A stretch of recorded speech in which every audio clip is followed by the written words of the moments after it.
Hey everyone, I'm Brent Barnett with Gibraltar Hardware, and we're at Drum Paradise today talking with Operations Manager Travis Davis, and we're talking about maintaining drums and hardware and making sure everything's all good and doesn't fall apart on you before you play. I'm the Operations Manager here at Drum Paradise Nashville. We store, deliver, and set up drum gear at live shows and recording sessions. Today I'm going to show you a maintenance walkthrough that I do for my snare drums and for rental gear, as well as checking cymbal stands, hi-hat stands, pedals, making sure everything's good and working properly before we set up.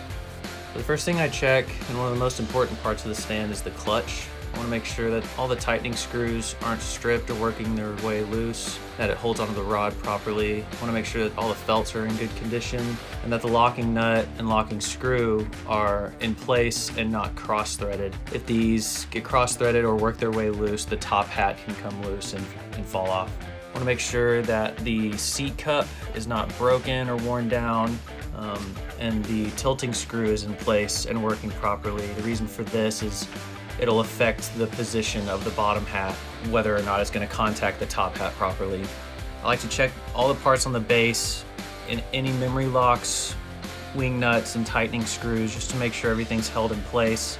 I like to check all the wing nuts and tightening screws on the tripod, making sure that it opens and closes properly and that everything's able to tighten down and keep it in place.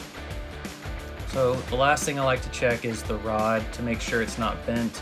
If it is bent, it can affect the action when I'm working the hi-hat, so I want to make sure that that action is smooth. To prevent it from getting bent, I like to use the upper tube on the hi-hat stand to shift it up and use it as a shield when I'm transporting from place to place.